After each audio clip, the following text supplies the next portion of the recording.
the enemy is seeking to damage the economy, but most importantly, it is seeking to create a climate of anxiety within society. We all understand that this is an impossible task. Russia's power system has a very high margin of safety, one of the highest in the world. Putin holds a critical meeting as Ukraine's attacks pile pressure on Russia's energy system. Putin's message to Zelensky is blunt. Kiev will not be able to spark panic across Russia through strikes on fuel and oil infrastructure. The Russian president says Ukraine's attempt to trigger panic and shortages inside Russia will fail despite mounting disruption. The Kremlin insists Russia still has one of the world's strongest energy systems, even as it acknowledges strain from Ukrainian attacks. Fuel prices are soaring in Crimea, but Putin is demanding quick relief measures for the public as shortages worsen. The situation on the peninsula and in Sevastopol remains difficult. Sergei Valerievich and I are keeping you constantly informed. You are aware of all the challenges. I shall not go into them in detail. At present, thanks to the tremendous efforts of the transport sector, as Andrei Sergeyevich mentioned, with the involvement of the military, logistics are being maintained and supplies are increasing. Nevertheless, the situation has not yet returned to normal, of course. For example, Sevastopol is currently receiving, on average, only a third of the city's daily requirements.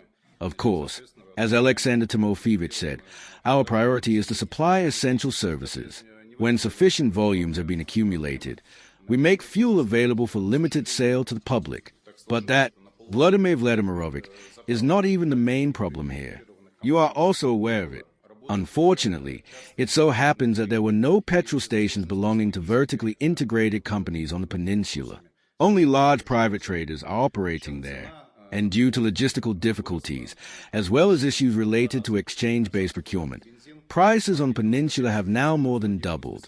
For example, the most popular 95-octane petrol currently costs 197 rubles at official petrol stations, whereas in Novinky, in the neighboring Krasnodar Krai, it costs 73.5 rubles. We have approached the government of the Russian Federation and have received preliminary support from our Ministry of Energy to introduce a subsidized price for petrol during this period to be purchased by our petrol stations and, consequently, supplied to the peninsula. This would significantly ease the situation at present, and we will then tackle the logistical challenges. That is all from me. Yes. Alexander Valentinovich, could you please comment on this? The floor is yours. Yes, Vladimir Vladimirovich, the governor of Sevastopol. Mikhail Razvozhayev is correct in saying that there are no vertically integrated companies there. Historically, there have always been private companies there that were involved in both supply and, consequently, running their own petrol stations, through which sales took place. At present, the resources supplied to Crimea and Sevastopol come either from vertically integrated companies, because we have no other resources. The fuel producers at the oil refineries are exclusively our vertically integrated companies.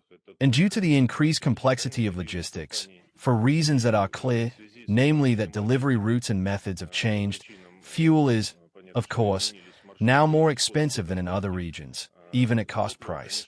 That is the first factor.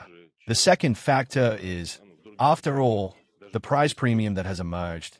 These prices are higher than the cost price, and this is more of a market-driven speculative factor. We are looking into this together with the Federal Anti-Monopoly Service.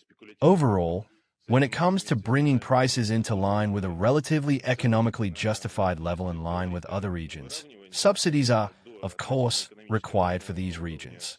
We are prepared to examine this situation together with our colleagues from Crimea and Sevastopol.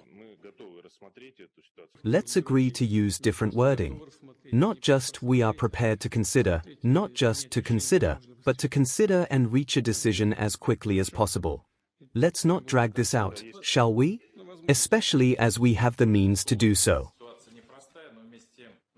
The situation in the Irkutsk region is challenging, but at the same time it is under control and manageable. We are working closely with Alexander Valentinovich, with colleagues from the Ministry of Energy, and with Rosneft. As you have already mentioned, we have today concluded a number of contractual agreements between independent oil companies and Rosneft, which enables us to understand what the situation is likely to be going forward. All right. You agree with what I said, right? The interaction between large companies, Rosneft in particular? Sergei Yurevich, Igor Ivanovich, and I are in constant contact. It's true that he did help us at a certain stage. I understand, Igor Ivanovich, that you have not expanded the network of petrol stations, but have increased fuel supplies to the existing ones, is that correct? Yes. At a certain stage from May onwards, when volumes were being settled via the exchange, these were simply suspended, but today the situation has started to improve. On average, the compensation we are asking the government for amounts to around 85 rubles per liter of fuel, give or take. Thank you. Thank you very much. We must, of course, meet the needs of government bodies, law enforcement agencies and the security services. That is obvious, but we must also bear in mind that citizens should not feel unduly burdened. A decision on subsidies should be taken as quickly as possible. Alexander Valentinovic, please work this through with the Ministry of Finance, if you need any support from me. Although I think everyone at the Ministry of Finance understands that these are temporary measures, they are perfectly obvious matters, linked, moreover, to actions aimed at disrupting our citizens' holiday season in the south of the country, including in Crimea. Measures to support people who live there or have come on holiday must be implemented now, not at some later date. We need to make these decisions as quickly as possible, consult with our colleagues in the region and reach a decision.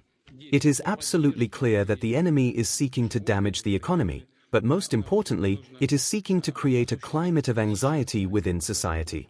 We all understand that this is an impossible task. Russia's power system has a very high margin of safety, one of the highest in the world.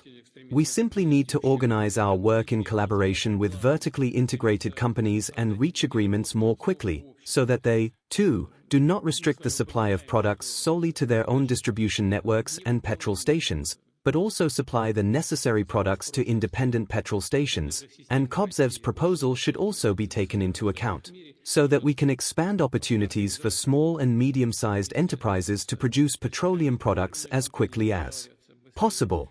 We must do everything we can to ensure that everything functions normally here.